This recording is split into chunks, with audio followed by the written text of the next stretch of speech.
Hello and welcome back into another episode of The Hard Fowl. I'm your host, Pearson Fowler. With me, as always, from GamecockCentral.com, Collyn Taylor, here to talk about another boring South Carolina basketball game, of which there have been many this year. That's a good thing. It's sometimes a good thing. It wasn't a good thing. South Carolina? Yeah. I mean, but the Ole Miss game was kind of boring, and the Florida game was kind of boring. Point is, South Carolina doesn't play a lot of close games, no, which is kind of weird. They either get blown out or they blow the other team out. And this is a pretty comprehensive victory against Texas A&M on Saturday. They won 74-54, and it probably could have been like 90-40 if they wanted it to be. They were up 60-30 with about 10 minutes to go in the second half, if I remember correctly. Just absolute domination. Not a whole. I mean, there are things to say about it, and we're going to say more things about it, but not a whole lot to say other than they just kicked the crap out of Texas A&M. Texas A&M is a bad basketball team, and South Carolina is an above average to good basketball team, depending on the night, and it showed. You saw how, how meaningful it was that South Carolina was down those three guys, which is kind of funny in some ways because the guys that they were missing in the A&M installment of this year's home and home were Trey Hannibal, who only scored 3 points, TJ Moss, who scored 0 points, and Keyshawn Bryant, who only scored 6 points. Those are the guys that missed it the first time. It's not like they had an overwhelming impact, at least in terms of scoring this game, but you get all three of them back, and it turns into an absolute blowout. And it wasn't even a game. Obviously, the first part of that was South Carolina hitting 16 threes to win going away in College Station. They only hit 8 threes in this game, literally half as many, and they're able to win more convincingly. So I don't know if that just means it's hard to play on the road in the SEC, or if Carolina is just a better team now than the first time they played A&M, or A&M's worse, or probably some combination of all those things. I think playing at home helps. I mean, when you're at A&M, I don't think they even did a shoot-around for A&M when they went out there earlier because the game was so early. So, yeah, it's easier to play at home. It's easier when you play at 1 p.m. Eastern, and you can kind of get up and get moving. And I think there were a lot of good things that kind of helped them out. Helps having Justin back on the bench. He was back, obviously, after his surgery. So, yeah, I think it was the performance they needed, a very good palate-cleansing performance to enter the back 8 of SEC play. And, yeah, I mean, that's kind of the summation of the game. It was a good game to get their confidence back. Yeah. And when we spoke last week about the absence of Justin Minaya, obviously, in the midst of South Carolina getting blown out by Ole Miss, it was like, okay, you got to find your identity, and you have a couple of winnable games. For sure, Texas A&M, probably Georgia. We're going to talk about that game in just a little bit. Tennessee, you probably still put into that category. Carolina. It's incredibly winnable, yes. It's incredibly winnable. Carolina has to win it. Carolina should be expected to win it. I don't know if they'll actually end up being a favorite. I would imagine so because it's at the Colonial Life Arena. But point is, you have some winnable games where you can sort of rework, revamp, or rediscover your identity without Justin Minaya and regain some of that confidence because Carolina was playing great. They were just rolling. They were firing on all cylinders until Justin Minaya got hurt. We saw a different starting lineup. The first game without Minaya, the Ole Miss game, it was Willens Vec starting at the 4. This game, it was Alonzo Frank, who played 21 minutes. He played well, but didn't have a lot of stats. 3 points, 2 rebounds, and assists, a steal. Did have 3 blocks, showcasing some of that improved, I guess, like positional defense. Because, yes. I mean, it was him making nice plays, but his blocks, I felt like, had more to do with him actually being in the right place. Yeah, and he had not being caught out. Yeah, and he had a few like tipped passes too away that I don't think really kind of go on the stat sheet. He looked good.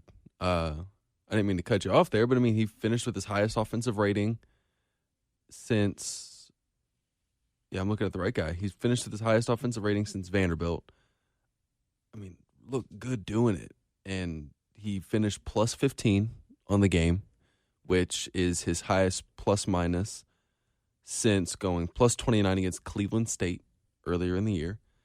So this was by far his best game, and I think that you're going to see Alonzo Frank now the rest of the way in the starting lineup until they get Minaya back, unless something weird or catastrophic happens where he just stops playing well. But if he continues to do this, he deserves to play. And doing it in just 21 minutes. He did pick up 4 fouls, which I made a point early in the game. I think he didn't pick up his first foul till like 6 minutes into the game, and I was like, this is the longest stretch he's ever been on the court without committing a foul. He did pick up 4 of them and only played 21 minutes, but it was a very, very productive 21 minutes. Plus 15 in 21 minutes is huge. And for as much as you and I talked about maybe there's going to be some flexibility, there are going to be a lot of different starting lineups. It's just going to depend on the matchup. this does feel like a more sustainable kind of unit. Wilton Zavek, coming off the bench, definitely a more natural role for him at this point. Not that he's bad when he starts, but he only played 14 minutes. He's not ready to do that yet. And Frank, one of the more veteran guys on the team, he started games before this stretch, so it makes sense that he is going to be plugged right in. Now, a lot of our conversation, I think, in the next 30 minutes as we break down what happened in this game and what I still haven't decided as we're sitting here on Tuesday morning. I've had several days to digest the game. I don't know if this had more to do with Carolina finding the right group, getting its swagger back, I guess rediscovering its identity, and how much of this had to do with Texas A&M just not being very good, which they're not. But they were still 5-4 in the SEC. They've been playing all right. But Carolina absolutely just stonewalled them defensively. Yeah, and I think that it's encouraging, especially from the side of your bigs, because A&M has some good post players. I mean, Josh Nebo is a top 5 post player in the conference. So being able to contain him, I think he had, if I'm remembering correctly, like 3 points and 2 rebounds or something crazy like that. Yeah, exactly. 3 points and 2 rebounds and 2 turnovers. So that's what you want your big guys to be able to do. They've been really good at containing big men this year. So that's encouraging. Their on-ball defense in the first half was really, really good. It'll need to continue to be good going into Georgia. But this was an encouraging sign. Do I think that Texas A&M is a world beater? No.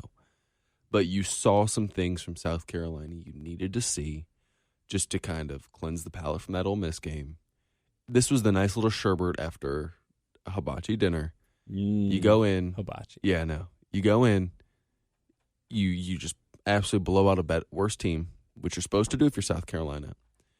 You get your third win of 20 or more points in SEC play for just the third. This is just the third time since 2000, which is when I went back, that South Carolina's has won at least 3 games by 20 or more points in SEC play. With 8 games to go. Yes. And at least one really good opportunity that again against Vanderbilt. Yes. So they did it 3 times in 2017, and I think everyone knows how that season ended. Yeah, they lost their last game. Yeah. And they did it another time in 2004. Was it the NIT year? No, that was a tournament year. Oh, wow. The last 2 times they've won, they made the NCAA tournament. There was a 10 seed and lost to Memphis. The last time that South Carolina, every time this millennium, that South Carolina has won 3 or more games in SEC play by 20 or more points, they've gone to the NCAA tournament. Wow. Well, there you go. Hats off to Texas A&M for providing South Carolina with that opportunity. You mentioned Josh Nebo, who had an okay game when Carolina played in College Station. He scored more than I remembered. I think he finished that game with like 18 points, but only had 2 rebounds. Terrible rebounding team. Yeah, and had 2 rebounds again this game. That's, like you're saying, one of the better big men in the SEC. And he didn't play a lot on Saturday. He only played 13 minutes. But to hold a guy like that to averaging 2 rebounds a game over the course of 2 games is pretty strong for South Carolina. And a nice, it's pun intended, but a nice rebound game for their rebounding, because they didn't rebound well against Ole Miss, and they did a much better job against Texas A&M. Yeah, and they were getting to loose balls. They had some energy. I think I wrote this in my instant analysis. They looked better. It wasn't just like, you got hot at the right time and you ended the game or into the half on a 41-14 run or whatever it was, and that was it. But you looked good doing it. It wasn't just like Texas A&M was bad and they're not good, but that had a lot to do with South Carolina too. That South Carolina could have easily kept them in the game, but didn't, and put pedal to the metal the final 12 minutes of the first half and just absolutely demolished them. It wasn't an outrageous performance from South Carolina. They shot 23 of 59, so under 40%, which is significantly below average for them. They did shoot a little bit above average from 3, 8 of 23, which is about 35%, but that's like the difference in one made or one missed 3. And for the second game in a row, South Carolina actually shot their free throws well, and they finally shot free throws well in a game that they won, 20 of 27 from the free throw line. You had 3 guys miss 2 free throws. No one missed more than 2 free throws, which was nice. A.J. Lawson went 4 of 6. Jermaine Couisnard 7 of 9. Trey Hannibal 1 of 3. Everybody else made all of theirs. Mike Kotsar 4 of 4. Frank 1 of 1. McCreary 1 of 1. And then you had Jair Bolden, who hit 2 of his 3. So progress. I think you are what you are, but for Carolina, what that is a bunch of guys that can hit free throws, that haven't for most of the season, I don't expect them to all of a sudden be a 75% free throw shooting team, but it's good to know that they can have a couple performances like this. And I think it was you. I don't remember if this was on my local show on 107.5 or the podcast last week, talking about just how much confidence plays into free throw shooting. Yeah. And you could see in that Ole Miss game, nobody wanted to go to the line. Every time they did, it was like, "Gah." Yeah. And people were okay with it this game. Yeah, and Frank's talked about that. It's about guys' willingness to go, and he's mentioned Mike Kotsar last year dreaded going to the line. PJ Dozier had no interest in going to the line. And now it's just about getting guys more comfortable at that spot and in big moments, because you talk about it, and there's going to be some pretty big games coming up that are probably going to go down to the wire. So finally, yeah, I just want to watch a close you would game hope. here. You would hope. So it's going to be interesting. So Arkansas, Kentucky, and Tennessee are the only close games that Carolina's played. The only one-possession games Carolina's played. Yeah. And you can play a close game without it being one possession. Yeah, and Florida was close until the final 8 minutes, right, when you got blown out. Kentucky obviously close. Texas A&M was within whatever. Auburn, not in the second half, but first half was kind of close. I'm going through. Vanderbilt was a blowout. Arkansas was a great game. Missouri was a blowout. Ole Miss was a blowout. Texas A&M was a blowout. A lot of blowouts on both sides of it. Shaping up to be a fun Final 8 games. Yeah. So let's do this now. I was going to save this for a little bit later, but let's go ahead and do it now. Oh, is this my time to poop on the net? Oh, no, that'll be later. Okay. That'll definitely be later. I mean, we could do that now if you're feeling particularly... No. Let's save it. Let's save it. Well, when you and I broke down the schedule, Carolina going into SEC play, we said first 5 games got to survive. Yeah. No worse than 2-3. Second batch of games, you got to go 4-1, and then that last half or those last 8 games, you need to go probably 5-3, maybe 6-2. Yes. So Carolina's done that. They went 2-3. It was an unconventional 2-3. Not they didn't get to 2-3 the way that we expected. They went 4-1. And similarly, not exactly the way that Carolina fans expected. But they went 4-1, which is what we sat here a couple weeks ago and said they needed to do. And yet, definitely for me, I know for people that I interact with on a daily basis that will call in or text, on the show, and I think for you, I don't want to speak for you, I'll ask you, does this 4-1 feel worse than if they had beaten Ole Miss and lost to Arkansas? Yeah. Is that right? No. I think it's frustrating because Ole Miss is a team they should have beaten. Ole Miss is not bad. Their record's bad. But I still maintain that they're a pretty decent team. It's still a quad 2 loss. But that's a team in all essence you should have beaten. I know they presented some matchup problems for South Carolina. But talent-wise, consistency-wise, it was just the perfect storm for that, which is why it's so frustrating, because you should have exited this stretch 7-3 and 15-8, and a game back for the lead of the Southeastern Conference. Yes, it's kind of like the end of non-con. If I told you that South Carolina would have gone 8-5 in the non-con, people would have probably taken that. Whereas they went 8-5 with the loss to Stetson. And then it's a different 8-5. It's a completely different makeup of the 8-5. So, yeah, I think 6-4. If you had told me they were 6-4 coming out of your first 10 games, I would have said that's a win, and that puts you in a pretty good spot.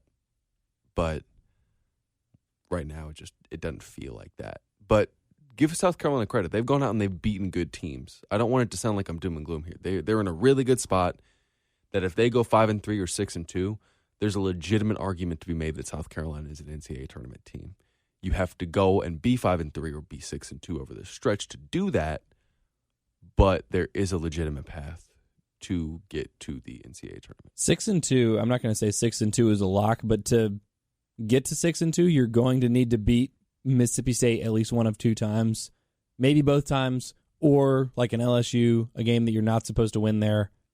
And that's kind of the thing that's been so frustrating and so confusing and so interesting about this season is Carolina's going to have, I don't know what the number of total quad 1 wins, but Carolina will have as many marquee wins as the best teams in the tournament, or at least the best bubble teams. Probably more good quote unquote tiebreaker wins than every other bubble team, but the math is just not going to be in their favor. So 6-2 puts the math in your favor and would also mean you're getting yet another one of those marquee kinds of tiebreaker wins, 5-3, like puts you close. You probably need to win a tournament game or two. Yeah. Which again could be hard for Carolina because they could go 5-3. They could go 5-3 and still be a top 4 seed in the SEC. That's not outrageous at all. No. In which case, your first game you're probably playing like a 5 seed. Arkansas or someone like that. If you're South Carolina, I think you hope for the 5 or the 6. We had a poster on our board kind of mentioned, and I agree with them that the double bye is great, but when you're looking for as many wins as you can get, you just need numbers. Yeah, like maybe just the single bye is better because then you're playing. You're getting like, let's see, because the SEC tournament is weird, and you could play like if you're the 5 seed, you're playing like the number 11 seed, so that feels good. You know what I mean? Like you want to be in that first 5 like Carolina or 6. wants to play A&M again. Yeah, you want to play like so. You're looking. I'm trying to find the damn bracket here. It's not helpful. So if you're the 5 seed, you're playing the 12 seed in the first round of the tournament. The 12 seed right now is Missouri. You feel good about that one. And then you'd go on to play the 4 seed, who would be right now Mississippi State. So that's kind of one of those things where if you're South Carolina, getting the 5 or the 6 seed wouldn't be the worst thing in the world. So because if you're the 6th, then you're also playing Ole Miss again. Yeah, and right now they are the 6th. Yeah. So if the season ended today. Yeah, you'd be the 6th. So playing Ole Miss in the first round of the tournament on a Thursday. So maybe too close to the last Ole Miss game for Carolina fans to feel good about that. But yeah, but it's hard to beat a team twice in the same season, and especially when both teams are kind of one team is a little bit more talented than the other. So right, yeah, Bree and Tyree going for 38 again is probably unlikely. Yeah, yeah, probably not going to happen. So, yeah, that's I think South Carolina would obviously take a double bye because that puts you one game closer to the championship game. Mm-hmm.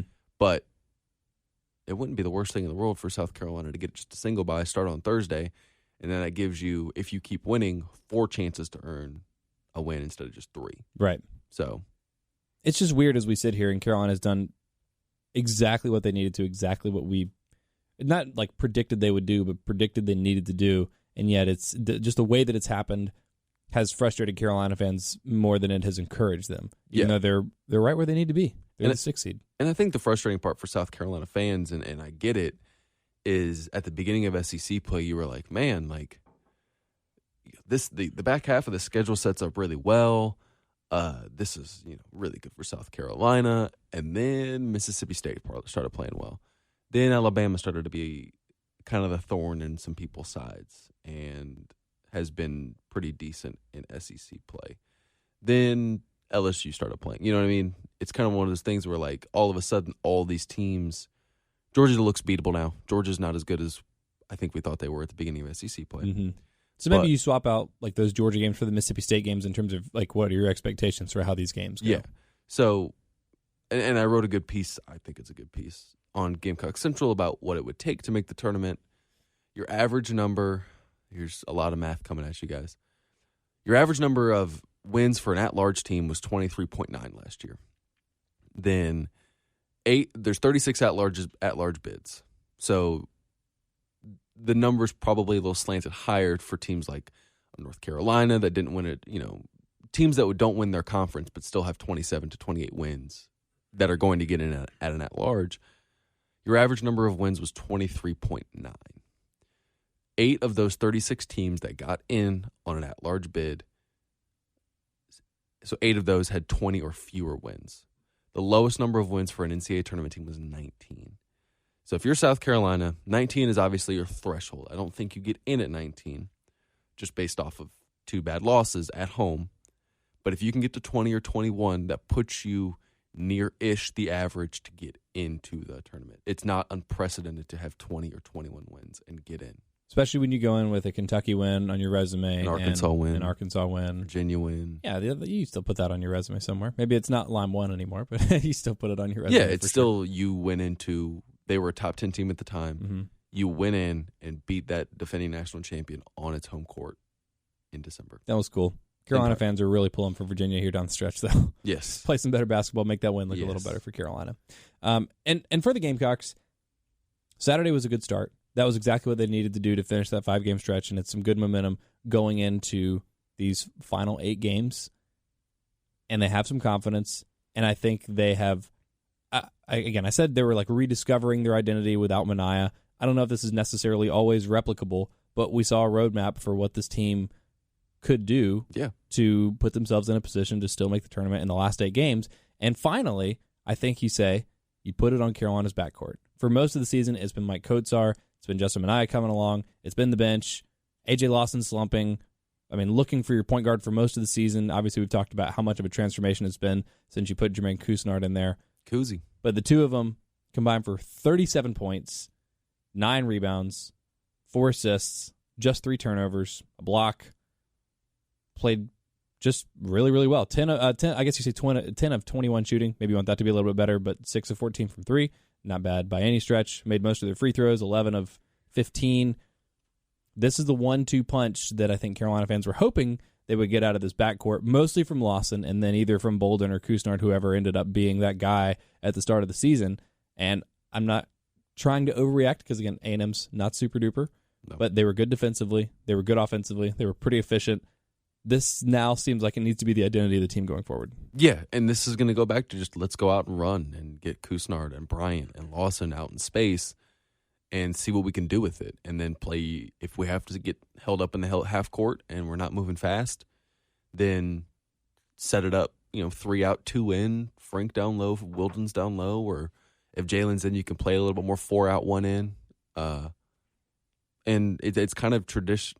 I hate saying traditional because Frank, he's adapted his system the last couple of years to fit personnel, but it's more of that traditional look, the way the Final Four worked, where it was that Final Four year, where it was Sindarius at the 3, you had Mike at the 4, Chris Silva at the 5, and it was traditional 2 guard, 1 wing, and 2 bigs kind of play. And I think you're going to see a little bit more of that with some options to go faster if they wanted to. But I don't see Keyshawn sliding over to the 4. And I don't think it's a shock that AJ Lawson looked good and South Carolina played well offensively. No, and he's been playing a lot better the last couple of weeks. He didn't play well against Ole Miss, but his shot's been falling. He's been really efficient over the last, 5 or 6 games. I'll pull up his game log, but his scoring has been better. He looks more confident. He's attacking both the rim and the offensive glass. His three's going down. As I mentioned, he shot 4 of 7 from 3 on Saturday. He's not going to shoot 4 of 7 from 3 every game, but his last, again, the exception of the Ole Miss game, he shot 1 of 6, but his last couple of 3-point outings, 4 of 7, 3 of 6, 3 of 7, 2 of 6, 1 of 3, 4 of 7. That's going back to the first Texas A&M game. And just in general, his field goal percentages, or his field goal, like the raw numbers, 5 of 9, 2 of 10 against Ole Miss, 5 of 9 against Missouri, 8 of 13 against Arkansas, 6 of 11 against Vanderbilt, 4 of 8 against Auburn, 4 of 7 against Texas A&M. You have to go back to Kentucky, where he shot just 1 of 9. That's, the tail end of his slump, to find a game other than that Ole Miss game that he shot under 50%. And that's been the difference. That was, one of the guys that was going to have to pick up the slack anyway. He was going to have to get out of his slump for Carolina to get back on track, and especially once Mania went out, to make up for some of that scoring, especially some of the scoring from the outside. And he's done that. And Jermaine Couisnard playing well has certainly eased the burden. But is it too early, or is it safe, do you think, to declare that A.J. Lawson's kind of back to where we thought he would be at the beginning of the season? Yeah, I think it's safe. I think Ole Miss kind of proves it's a one-off, the way he played against Texas A&M. His last 3 games, and this includes a really poor performance against Ole Miss, his last 3 games, averaging 12 points, 1.3 assists, just 0.3 turnovers, shooting 43% from the field, 42% from 3, shooting 66.7% from the line, so 2/3, hauling in almost 5 rebounds. It's good. It's what you needed. Yeah, and he's playing efficiently. His offensive ratings since the Vanderbilt game, all but one have been over 120, which is pretty solid. The only one that wasn't was 48 against Ole Miss, which, rightfully so, did not play well.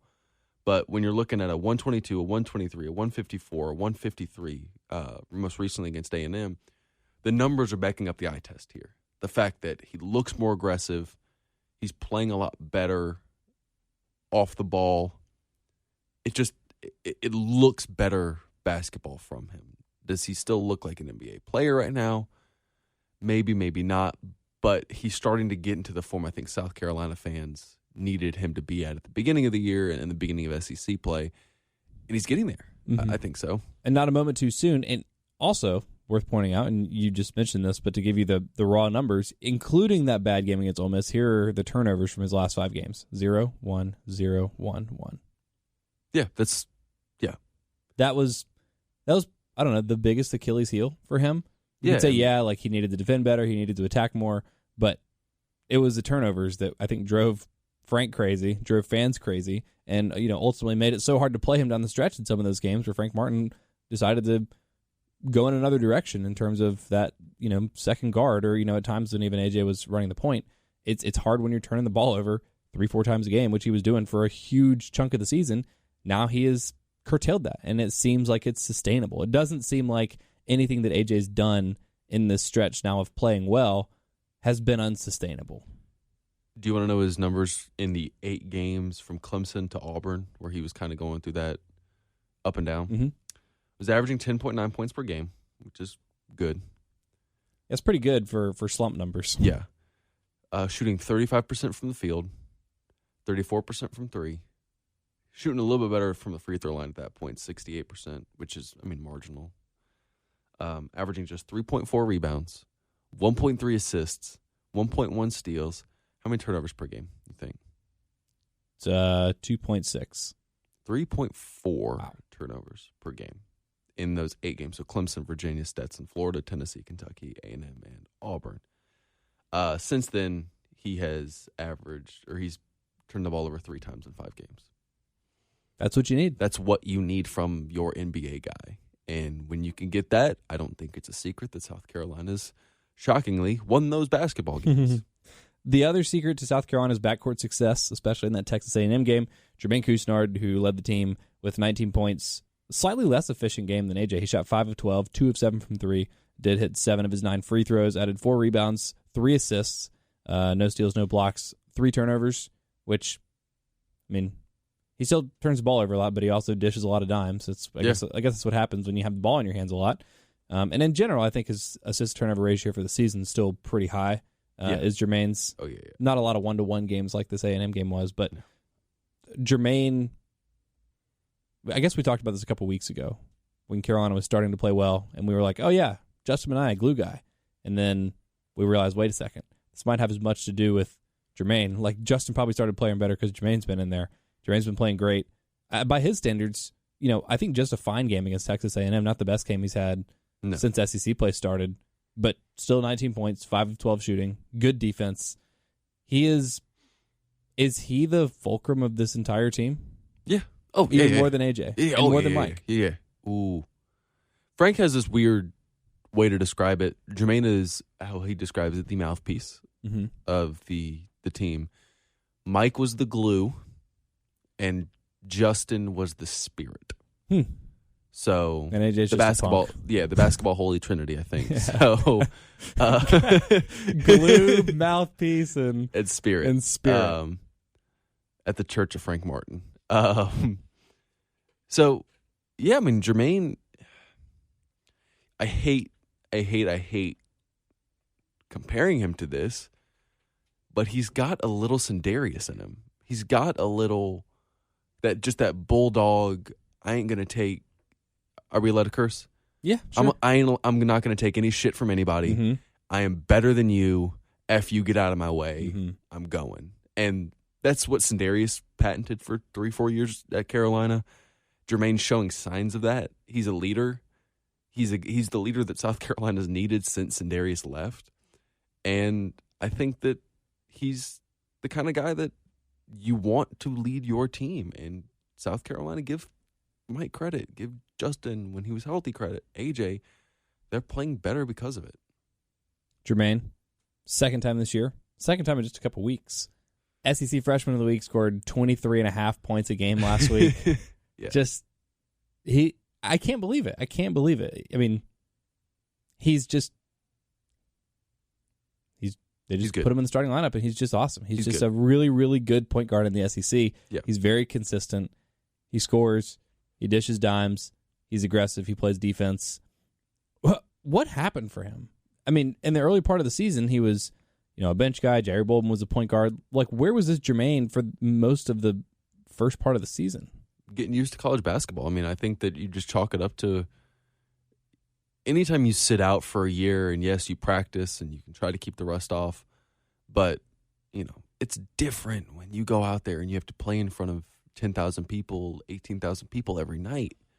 And the fact that, and Jermaine's kind of gotten his feet under him, you've seen that. And I think he plays better in the offense that they've designed, a little more four out, one in, and playing the point. And his numbers since he took over at the starting point guard spot been effing amazing. 16 points, 3 turnovers per game, not great. 3.4 assists per game, so he's still over 1. 2 rebounds, shooting 54% from 2, 32% from 3, so it's 45% from the field. Dude's just... If he does this for a whole season, he's in the all-conference conversation. Yeah. Oh, absolutely. And he's, in some more advanced stats, they're using him a lot. He's 6th in terms of just percent of possessions used in the SEC. 6th in shots taken when on the court. 21st in effective field goal percentage. So when he's getting these shots, these are all SEC numbers, so just in terms of the SEC. When he's getting these shots, he's converting. 13th in assist rate, so he's facilitating. 10th in fouls drawn per 40. So he puts his head down and just goes. And makes at least the majority of his free throws. Yes, and he is 25th in free throw rate. So just rate of how many times you've gotten to your, he's averaging 6 drawn fouls per 40 minutes, which is pretty darn good. And it's 12 free throws if they're all shooting fouls. Yes, Sindarius's numbers, whoa. Just to compare in terms of just how good in terms of a guard, Sindarius, he's averaging 6 fouls drawn per 40 minutes. Mm-hmm. Sindarius, his freshman year, averaged 5.6, 4.7 as a sophomore, 4.7 as a junior, and 7.7 as a senior. Wow. So he's doing in his freshman year what Sindarius did his senior year in terms of drawing fouls. Wait, Sindarius did it at a much higher rate his senior year. Yeah. But he's averaging more fouls drawn per 40 minutes. Oh, yeah, these are until per 40. his senior year. That's pretty kind of good. speaks for itself. Yeah, pretty damn so, good. Jermaine, you got to keep it up for Carolina to keep winning. Yes. I don't know if you need to score 23.5 points a game, but that would certainly help. So if you can keep doing that, I think Frank Martin would be okay with that. Let's talk about the glue, Mike. We always thought Justin was the glue, but Justin's the spirit. Mike is the glue, apparently. Yes. I wouldn't say he was close because he wasn't close in blocks, but 10 points, 3 rebounds, 4 assists, 4 steals, 1 block, 1 turnover, 1 foul. He's going to get the 5x5. I just feel it. He's had enough of these games. Again, I'm not going to say it's close because you're 4 blocks away. That's like a whole that's like a career high's worth of blocks away for Mike. That's why I'm going to make an exception and say if he turns it over 5 times, which also doesn't seem super likely, or fouls out of a game, I'm going to count that 5 as part of the 5x5. But he just continues to do everything for Carolina. There's not much we can say about Mike that we haven't already said about Mike in terms of just consistent, all-around effort. It was a good game for him. He didn't really notice him. Played a team high, 30 minutes, just did a little bit of everything. Nothing super flashy. I think he dunked on Saturday. Twice. Good job, Mike. Twice. What more can we say about Mike Kotsar? Is he? Now, Frank asked this question. Frank posed this to the media yesterday. Turn the mics on y'all. Yeah. Is Mike Kotsar SEC Defensive Player of the Year? He's definitely deserving of a spot on the all-defensive team. Yes. Oh, by far. Yeah, absolutely. Jermaine's probably all freshman right now. Continues. He could be an all-conference guy. And Mike is playing his way into the all-defensive team.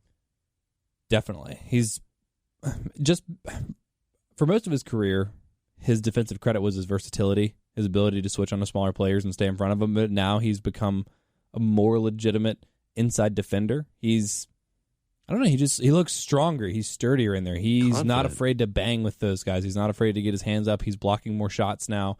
He's more aggressive on the glass, which I'm someone that considers rebounding part of defense. I know some people don't consider rebounding part of defense. I do.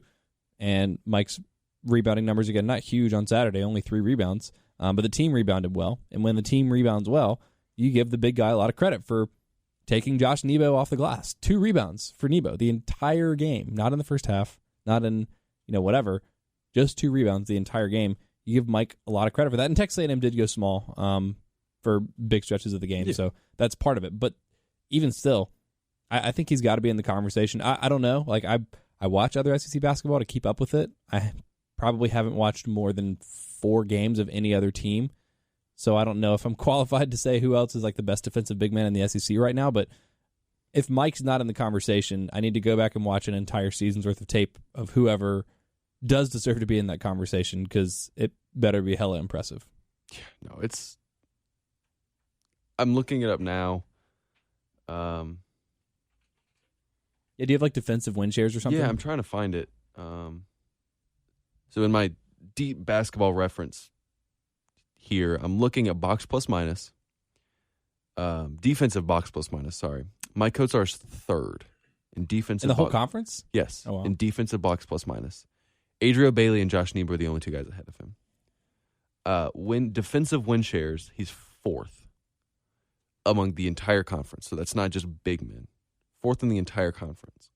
Mason Jones, obviously ahead of him, who's playing unreal. Jimmy Witt at Arkansas, Ashton Higgins, and Mike Kotsar. It's not bad. He is 4th in defensive rating.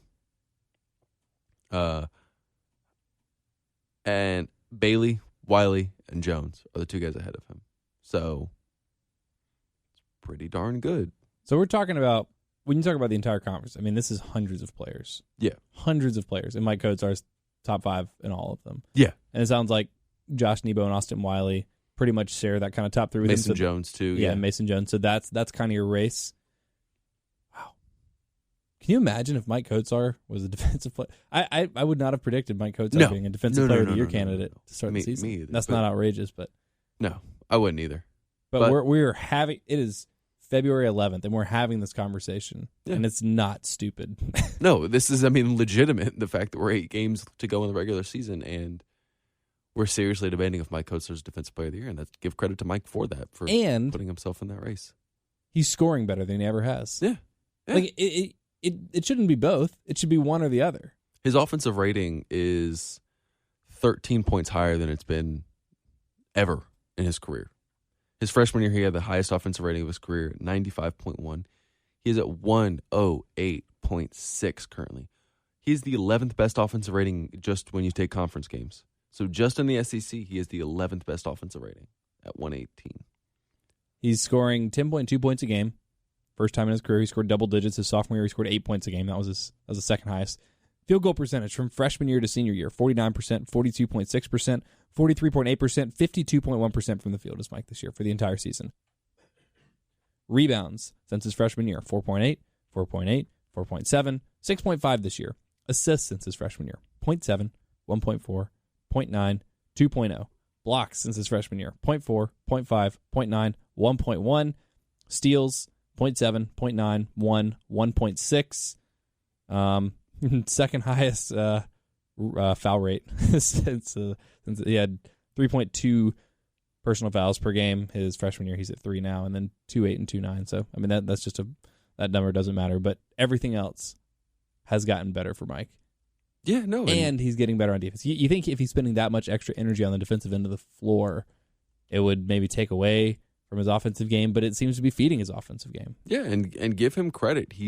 We've talked about the fact that he's kind of reset his mind mentally and kind of gotten at peace with who he is, and you're seeing the stats to prove it.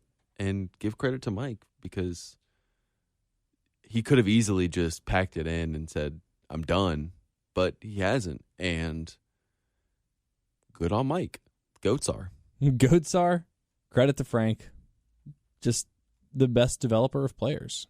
Yeah, and you've seen that with guys, and he was asked about it Monday in his press conference. Guys in their senior years or final years of eligibility play pretty damn well. Mm-hmm. Now, it's a pretty low percentage of guys that start at Carolina and make it all the way to their senior year. But if you do, college basketball in general. Yeah, college basketball in general. You seniors that have been at a school for 4 years, pretty damn hard to find. Mm-hmm. Sindarius, Dwayne, obviously, Justin Mackey. Those three guys that helped carry you to a Final Four. Chris Silva, Mike Kotsar, Sonny Gravett was sixth man of the year as a senior. Mm-hmm. Frank Booker, Trey Campbell, and Wes Myers all had solid years as grad transfers. Maybe Frank Martin should be an NBA coach of one of these like tanky kinds of young teams, or like a recent tanker. Like he should go coach the Memphis Grizzlies because all their players are like 23, and Frank Martin seems to love nothing more than coaching like 21, 22, and 23-year-olds. And he'd get to coach Ja. He recruited Ja. Yeah, so, exactly. Yeah, that'd be perfect. Oh man, so great year for Mike. I didn't think there was much more to say about him, but I'm glad you were able to dig up some of those defensive numbers because that's fantastic. Yeah. The only thing, I guess there were only 2 parts. There were 3 parts of Saturday that were 4 parts, 5 parts. Yeah, I think 3 is the final number. 3 parts from Saturday that weren't great. 1, the game was kind of boring. That's not a bad thing, really. But no, if you're winning, yeah, it makes my job. It makes my job so much easier for blowouts. Yeah, I love a good blowout. Mm-hmm. Just because I can write my story and kind of get all my stuff done. Right. Yeah, I left with about 2 minutes to go. Watched a little XFL on my phone while the game was going on. So it was nice to not be, hanging on the edge of my seat wondering what the heck was going to happen. So that's not really a negative, but yeah, it wasn't the most entertaining game. Number 2, Carolina did get down 9-0. Yeah. It's like, oh yeah, and then they won by 20. The only other thing from the game that was not great, and this has been a theme, we've talked about this the last couple podcasts, and we're now in A.J. Lawson territory, but Keyshawn Bryant. Yeah. We thought he was going to be good sophomore year. We thought that Minai being out, he was going to have to step up, but didn't play a lot, got into foul trouble, played only 13 minutes. He did, I guess, shoot well, 3 of 6 from the floor, but he's had 1 or 2 games where he was an impact player, and the rest of them he's just been window dressing. Yeah. And I don't know. I mean, A.J. Lawson was slumping early in SEC play, so you were like, okay, there's time for him to get out of it. And for Keyshawn, he's still got 8 games to work out of the slump, and Carolina's going to need him. Even if A.J. and Jermaine and Mike all continue to play well, if Frank continues to kind of anchor that 4th spot in the starting lineup, they can stay afloat, but they're not going to probably win any more games that they're not supposed to win unless Keyshawn's able to get back to where Keyshawn needs to be. Is there enough time for him to get that back? Or is it we just chalking up his sophomore year, is it? Yeah, I mean, there's time to get it back. I think you need that. Yeah, I mean, I think you need him to be a little bit more aggressive. He played better against A&M compared to what he was against Ole Miss, which was oof. Played better. You just need to see that aggression you kind of gotten to know from Keyshawn. Mm-hmm. What he was his freshman year with that, and that just comes with turning him loose a little bit more. And I don't think I say that not saying I don't think Frank Martin's trying to cage him. That's not what I'm saying at all. I'm just saying from a Keyshawn standpoint, he just needs to turn it loose and trust himself and play in that structure. And when you do that and you get open court opportunities, he's shown just how good he can be. He's killed a couple guys this year. He has. But it's just he hasn't been able to do it for an entire game or really even an entire half. It's just he's lacking something. Again, I don't necessarily think it's the edge. No. I don't know what it is exactly that's missing from his game, but he's maybe it's mental. Because one of the confusing parts about Keyshawn playing pretty poorly this year has been how often he's turned the ball over. Yeah. He's got a really high turnover rate, especially when you consider that his usage rate, I doubt if he's had a usage rate over 15 in any game this season. He's probably at like 10 for most games, would be my guess, or even below. He's been used quite a bit. Really? 28% of possessions against Vanderbilt, 14 against Arkansas, 19 against Missouri, 25 against Mississippi or Ole Miss, 28 against Texas A&M. 28? Oh, I guess he only played 13 minutes. Yeah. So part of it's the low minutes distribution. Yeah. I guess over the course of a game, when you play just 13 minutes and you turn the ball over twice, when you play only 21 minutes against Ole Miss and you turn the ball over 4 times, like those are the things that really stick out. He's had 1, 2, 3, 4, 5. He's got 5 games of 4 turnovers and another couple games of 3 turnovers and then a bunch of games of 2 turnovers. Yeah. The only 2 games he hasn't turned the ball over were Virginia and Missouri. Yeah. And so I guess I was dead wrong in terms of his usage rate, but he's still never really asked to be the primary ball handler. You can't turn the ball over that much. No. And he scored 15 points against Kentucky and then missed essentially the next 2 games, all but 3 minutes of one game. And it's taken him 4 games to get back to that 15-point threshold. Scored 7 and 4, 2, and then 8 against Ole Miss. So that would have put him at 21 points, 6 over.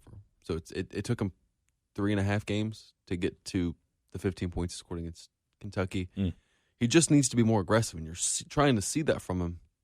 I think that with athletes, and you see it all the time, trust is the biggest thing in their body. When you go through an injury that keeps you out 4-6 weeks or whatever it is, that you have to start to regain some trust. And I don't think that he's working back to that. He doesn't look as explosive, obviously, as last year where he was throwing down everything, and I think that's part of the offense. But just to be seeing him trust the knee a little bit more, there were a couple times where he could have gone up and just, demolished a dude. Mm-hmm. And he tries to go up for a layup sometimes. So you see that, and you're like, Keyshawn, just go slam the damn ball. And that's kind of the part I think that you need to see from South Carolina. Well, and that's the part that I wonder, like, is that just something that takes time, and maybe he's just not going to trust it for the rest of the year, and you just have to wait for his junior year for him to feel back 100% again. Like, I think physically he's 100%. When he has those moments when he'll go up and sky for a dunk, even if he doesn't finish it, he still looks like the Keyshawn of old. He can still run, he can still jump, he can still dunk, block, whatever. But it's just his ability to do it consistently. And so I think that's why it's mental and kind of exactly what you were saying, just a kind of a trust factor. So I hope he can get that back. I don't want to say that I'm skeptical that he can, but I feel like you can't count on it. But Carolina is going to need that. And maybe the rest of the season just comes down to, can Keyshawn Bryant become a double-digit per-game scorer and play good defense and actually stay on the court for more than 13 minutes or 21 minutes? Can he be playing 28 minutes, 30 minutes, 32 minutes, whatever per game? Because they're going to need that. Yeah, and you're going to need, I don't know if you're going to need him to score 13 or 14 or 15 points per game. But 10? But if you get him to 9 or 10 points with a few big dunks, some energy-boosting things there, he plays good defense, which he's going to need to Wednesday, you feel comfortable with what you're getting from him. If you're getting 16 points, 12 points, if you're getting a combined 40 points from Kusnard, Lawson, and Kotsar. Which you can kind of bank feasible. At this point. Yeah, it's feasible. Yeah. Oh, yeah. Bank so, if you're getting some solid production from Keyshawn, that makes you feel good about where your offense is. Carolina's bench mob, at this point, it's Jalen, Trey Hannibal, Jair Bolden, with Levesque and Moss getting some other minutes. Yeah. But it's mostly those 3 guys, which is kind of cool. Trey Hannibal played 23 minutes. Shot only 1 of 7, 3 points, 4 rebounds, an assist, a couple steals. He's still fun to watch, even when he's not shooting well or playing well offensively. Yeah. Still like Trey. Yeah. Who doesn't? He's so much fun to watch. Even when he's playing horribly inefficient, he's so much fun to watch. He and Jalen. That's fun. And most of the team obviously is coming back next year. I feel like Jalen's probably going to be the starting big for Carolina next year, but it's a shame because you feel like Trey Hannibal and Jalen McCreary could be like Lou Williams and Montrezl Harrell, just like terrorizing opposing bench units if they're both like guys coming off the bench. I'm trying to think. Starting this is way far out there. If you are filling out a lineup, and let's say AJ Lawson decides to come back, it's got to Kusnard, Lawson, Bryant, Minaya, Levesque. Yeah, I'm going to go ahead and fill one. Oh, Wildens. Yeah, not Jalen. You got to put a traditional big out there. Okay, all right, that's cool. 6'11". All right, cool. So my dream of Trey Hannibal and Jalen McCreary terrorizing SEC benches for all of next year is still intact. Yeah, good. Okay. If AJ Lawson doesn't come back, then it's a little different. Yeah, and Trey becomes a starter. Trey probably becomes your 7th. Oh my gosh. Yeah. 7th is probably your starter at that point, and your point guard. And then Kusnard Forgot about is that. your 2. Wow. Yeah. Okay, wait. We can't get ahead of ourselves though, because 2021 is far away, and it is going to hurt. It's not going to hurt. It's going to hurt not having Mike back. But it's gonna. You're gonna have to figure out. Yeah. Can't believe that they were talking about it like that. I know. Can't believe I'm saying this, but you're gonna have to figure out a way to get replace Mike's production. So, wow. But job, Mike. I digress, and that's still very, very far away. Yeah. Point is, the bench rotation has panned out in a way that we had hoped. It picks you up, yeah. And we were skeptical whether or not it would actually happen in terms of Trey Hannibal being basically the number one guy off the bench. Jair Bolden, he's kind of found his role. 8 points. He didn't shoot very well. 2 of 7, but he hit 2 of his 4 threes, 2 of his 3 free throws. Yeah. Dishing a couple dimes. Since he moved to the bench, I did not prepare this, so I'm looking now. It just feels like he is playing more fluidly within the offense ever since moving to the bench. I feel like his assist numbers have picked up significantly. Yeah. Okay, yeah. So the first game that he went to the bench was it what, that Auburn game? Mm-hmm. That was the first game that Jermaine started, right? No, Kentucky was the first game he started. Kentucky was because Jair didn't play that game. So here are Jair's assist numbers from UMass through Tennessee: 0, 0, 3 against Clemson, 0 against Virginia, 0 against Stetson, 0 against Florida, 0 against Tennessee. He had 6 against A&M, and 1 against Auburn, 2 against Vandy, 3 against Arkansas, 1 against Missouri, 3 against Ole Miss, 2 against Texas A&M. So this could still be this could be kind of what we were talking about with Jermaine earlier, where he's finally comfortable in that role. But it's nice to see him. Yeah. It's nice to see him thrive in that role. And he still needs to be a little bit more consistent, which I think he's working on. But you're seeing signs of a Jair that you can trust in at times. Still plays a little bit, probably too much hero ball for Frank at times, but you're getting some solid minutes from him, and that's what you need. And he's playing a lot better defensively, so good on him. Yeah, better defense, and he can still be that spark plug. He can still give you 19 points off the bench, which he did a couple weeks ago. Was that against? Yeah, that was against A&M. Arkansas or A&M. He gave you a lot against A&M. Yeah. Oh, the first A&M game. Yeah. I think he had a good game against Arkansas off the bench too. Point is, he can still be that heat check guy for you off the bench. He's a threat. He's a threat. In worst case scenario, he's still going to give you 6 to 8 points, add a little bit of range to what you're doing. Yeah, he had 12 off the bench against Arkansas. Yeah, that was 4 straight games where he scored in double figures. Mm-hmm. Coming off the bench. Yeah. So that's really nice when you can have that.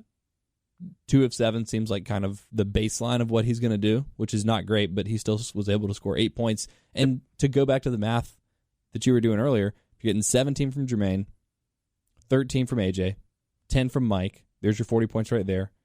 If you can get Keyshawn up to 10, and then you're getting 6 or so off the bench from Jair, 6 or so off the bench from Jalen. Like, Carolina kind of knows where its scoring is coming from at this point, and it's not like you need someone to go off for you to get to a reasonable number to be competitive in most of these games. You just need guys to be consistent. Right. And if you can get that, which is easier said than done with a younger team, then you feel good about where you are. It's going to be easier said than done to do that with this schedule coming up to a degree, but yeah, you feel good.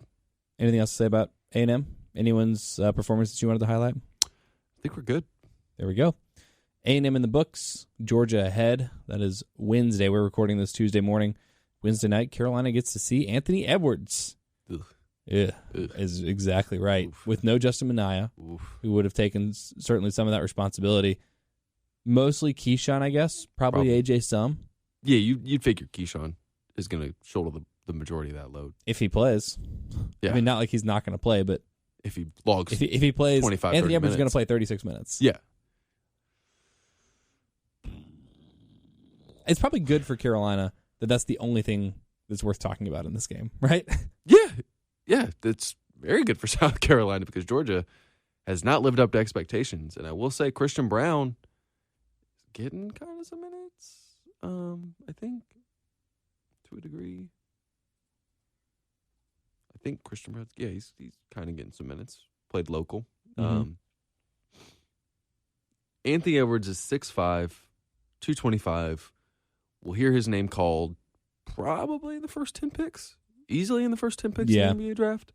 First 10, first 5. Yeah, I mean, he's a top 10 pick. Keyshawn, probably matches up well with him. AJ probably, you can match him up. I think Anthony Edwards matches up well with AJ just because neither of them are like Sindarius where they're just going to be like, I'm not taking any shit. I'm lowering my head and I'm going. Mm-hmm. That's not really Anthony Edwards' game. But he's bigger than AJ, which isn't hard to do because AJ is super skinny. But he's bigger than AJ. In terms of height and weight, Keyshawn's Jalen McCreary, weirdly enough, same weight. Ooh, a little bit tall. Big Jalen game. Big Jalen game? Oh. Is he going to break Chris Silva and Wilden's Levesque record of fouling out in under 8 minutes? You could do that where it's just like you throw him out there and say, guard him, foul as much as you want. Yeah. Get out there. Coussard actually matches up well with him height, weight-wise. He's only 15 pounds lighter, which is a lot in sports, but only 15 compared to 178 for AJ, compared to 225. So he's only an inch shorter listed. I could see it's feasible that you see some Jermaine. If I'm putting two guys on him, it's Keyshawn or Jermaine. You're going to throw a lot. You're going to throw a lot. They're tweaking. Frank was pretty cryptic about this in his press conference yesterday, and I asked him about it. And he goes, "We're going to do some different things defensively. It's not going to be wholesale changes, but we're tweaking some things. I'm not going to."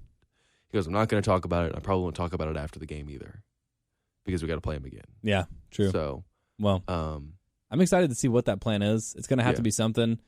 Georgia was. I don't want to say they were, saving Edwards because they were never in a position where they could afford to, throw games. They're not going to make the tournament. They're 12-11. They're 2-8, I guess, in conference play, or 2-8, or unless 2-9. they go on some unfathomable run and win the SEC right. tournament. And in the early part of SEC play, Edwards was playing like 32-ish minutes a game, but the last 4 games, all 40 minutes against Missouri, 39 against A&M, 39 against Florida, and 36. Now, granted, that was an overtime game against Alabama, but 36 in that game. 36 out of 45 minutes, yeah. Yeah.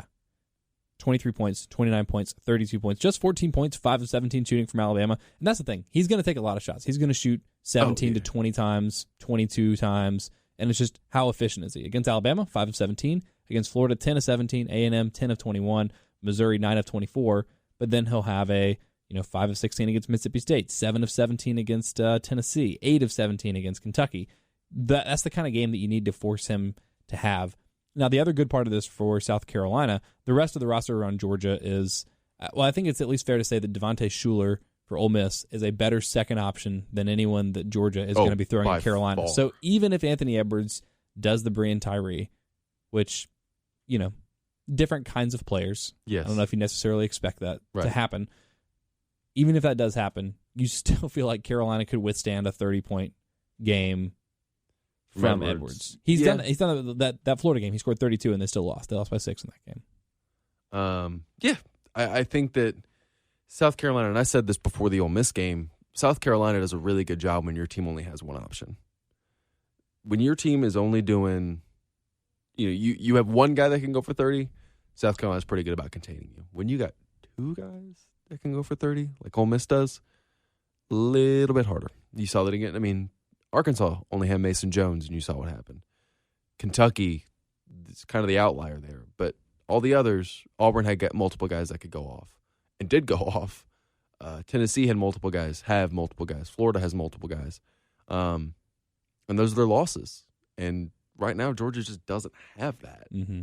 And they're young, and that kind of shows you where they are. And South Carolina's better team. I think Georgia's pieces, talent-wise, pieces are better, but I think South Carolina's a better team and is playing as such. When you're playing a team that is so reliant on one star like this, there's always 2 ways to approach it. You can say, let him get his and take everything else away from everybody else. Or you can say, throw the kitchen sink at him and let these other guys, these other pieces that have been very inconsistent and not very good for Georgia all year, beat Carolina. And this is a game where I feel like that's the approach. Typically, I kind of err on the side of let whomever get his, and if he wants to score 65 points, so be it. Yeah. But this feels like a game where you just take Edwards out of it. double them, even if you're leaving guys open from, behind the arc, whatever it takes. I feel like as soon as he gets inside the 3-point line, you got to double him. Trap him as soon as he comes across midcourt, get the ball out of his hands, just make everybody else on Georgia beat you. Yeah. Oh, and I think Frank's talked about that, where he's like, you're going to try to make it so that they play so small. I think South Carolina's got, just physically speaking, such an advantage here. Their starting center, Frank talked about, was their small forward the entirety of his career. Their starting center is 6'9". That's, yeah. Christian Brown is playing some minutes at the power forward spot at 6'6". Anthony Edwards also playing some power forward spot at 6'5". So they'll have some physicality there. I think you take your matchups there. So if you can win, this is one of those games where South Carolina's got to really win their other matchups. A.J. Lawson's got to win his. Whoever's on Anthony Edwards is probably going to give up some points. Mm-hmm. But, Jermaine's going to win his matchup. Keyshawn's got to win his when he's not on Anthony Edwards. Wildens and Lalonzo and Mike have to win theirs. And if you can win yours more than the other guy loses to Anthony Edwards, you win this basketball game. And I think South Carolina's got the team that can go in there and beat Georgia. Now, we'll say this, though, and I know I'm rambling, but Georgia's made a habit of going up big and blowing leads. Mm-hmm. I don't think South Carolina is necessarily equipped on the road to go on the road and try to come back from 16 points down. Mm-hmm. They can do it. They had a chance to do it against Ole Miss and never capitalized. But this is not one of those games where you can afford a slow start, maybe like you did against Texas A&M. Right, and like other teams like Florida have been able to do. So they lost 105 to 102 to Alabama. Yes, there you go, absolute shootout. Florida 81-75. They lost to Missouri 72-69. That was the game they blew a 20-point lead. Yeah. Ole Miss 70-60. Kentucky they lost 89-79. Mississippi State they lost 91-59. And like the games that they've won, and Tennessee was only able to score 63. Georgia won that one 80-63. And then the other SEC game they won, Texas A&M, they won 63-48. So, I mean, for them, the recipe is we only have one guy that can score. Got to keep it low scoring. So for Carolina, I don't know if this is necessarily a good thing for that matchup that you say, okay, well, you just score 80 or 85 and you're pretty much out of range for Georgia because how reliant they are on just one guy. Yeah. But this is a Georgia team that likes to play fast. Frank called it a track meet. I think it's going to be just exhausting, just how fast it's going to be. They're horrible defensively. Like bad defensively. And that's what you get with freshmen. So offensively in SEC play, they're scoring 101.4 points per possession. Pretty solid. That's 8th in the SEC. The Division I average is 102.5. Pretty okay. They're an average offensive team. Defensively, they are allowing 110.3 points per 100 possessions. Wow. That's 8 above the average. 8 points above the average. Teams have an effective field goal percentage of 54.1 against them, with the D1 average at 49.5. They're bad defensively. So Carolina's going to have open shots. Yes. Got to hit them. Yes. I mean, teams are shooting 56% from 2 against them, 33.2% from 3 against. I mean, they're bad. It's just a bad defensive team, and they're reliant on getting extra possessions with their pace, just trying to have Anthony Edwards outscore dudes, and if that happens, they win. If it doesn't, then they don't, kind of thing. Keyshawn, Jalen, Jermaine, AJ, those 4 guys will all defend Anthony Edwards on at least a possession on Wednesday. Yeah. Is there work defensively on Edwards more or less important than what they do on the offensive end of the floor? Like if I told you that Jermaine could have 8 points in the best defensive game of his entire career against Anthony Edwards, or a fine game defensively, but he scores another 17, 18, 19 points, which one is more important? The latter. Yeah. I think you need more. You need some firepower because Anthony Edwards he's averaging like 20 points, 21 points in SEC play. If you can hold him to 15 or 16, he's still going to get his shots. He's still going to get his points. That I don't think there's any when they played Ben Simmons still scored like 25 points in that game. I just looked it up. He's going to get points. You just have to be able to kind of match that and limit him in bigger moments and make him inefficient. Because 30 points on 13 shots compared to 30 points on 17, 18, 19, 20 shots, two completely different 30 points. Right. It's all about his efficiency. Yeah. And if you're holding them to, whatever it is, you feel pretty good if he's doing it and they're missing shots while he's getting to his 30 points or 25 points or whatever it's going to be. His 3-point shooting is a real bellwether. 0 of 6 against Alabama. They only lost that game by 3. All you need to do is make 2 of those, Anthony. What are you doing? 6 of 9 against Florida. 4 of 12 against A&M. 3 of 12 against Missouri. 3 of 10 against Ole Miss. 1 of 3 against Kentucky. 1 of 8 against Mississippi State. 5 of 10 against Tennessee. He'll take a lot. Yes. He'll take a lot. And sometimes he makes a lot. And that's really, really tough. Carolina's been on the wrong side of that a couple times, it seems like, this year. I don't remember what his numbers were from 3, Bree and Tyree against Ole Miss, but that was kind of the story in the Auburn games. Devin Cambridge coming in and hitting all of his threes, and then he didn't score for like several games after that, like at all. That sounds which is pretty accurate. So, the track record says this is probably a game where Anthony Edwards bounces back from his 0 of 6 3-point shooting night against Alabama, and that could be the difference could be as simple as that, but you got to make him just take a lot of shots and hope that he misses some of them. Yeah. And I think South Carolina's got there's not another option on this team. So if you can contain him and force him to work for everything he gets, which will then detract from the offense as a whole, you feel good about where you are. So, yeah. Win? Lose? Close? I think they win. Yeah, I think so too. Yeah, it's pretty. Yeah. All right. Do you want to know? I looked up Devin Cambridge's stats. Yeah, give it to me. So he scored, 26 against Carolina? 26 against Carolina. He has yet to score 26 combined points the rest of the way. He scored, now granted he had 21 against LSU and still has not gotten to 26 points. He went scoreless in 4 straight games after South Carolina and scored 21 against LSU. So he used up all of his buckets against Carolina. He's a once a month heat check kind of guy. He went 7 of 10 from 3 against LSU. Wow. It's amazing. I wonder if he's the favorite player of Auburn fans or the least favorite player of Auburn fans. Yes. Yeah. Yes. That's probably true. Oh, boy. All right. So, yeah, if you're Carolina, just hope that Georgia doesn't have one of those performances from either one of their pieces, and you hope that it's not a 6 of 9 or 5 of 10 kind of 3-point shooting game for Anthony Edwards. But I too, feel reasonably good about this game. I'm very curious to see what exactly Frank Martin's game plan is in terms of containing Edwards. I think that'll be a fun kind of chess match to watch and see how many guys he throws at him.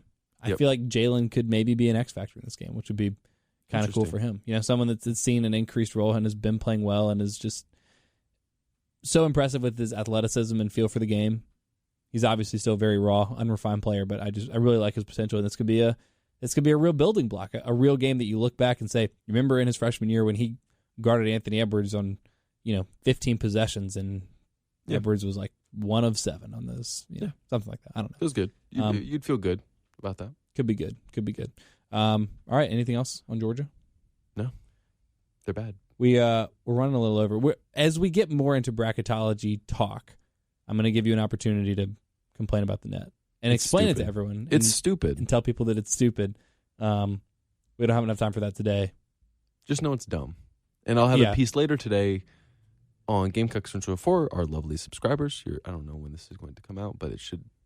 It'll be Tuesday afternoon. This piece should be live by the time you're listening to this. Perfect. Where you can go in there and ask me a lovely question of why do you hate the net so much, and I will gladly give you an explanation. And then we'll get into that on this podcast one of these days as we continue to talk bracketology and net and all the things that Carolina's going to need to do and need to have happen to get in the NCAA tournament. But they still have a chance.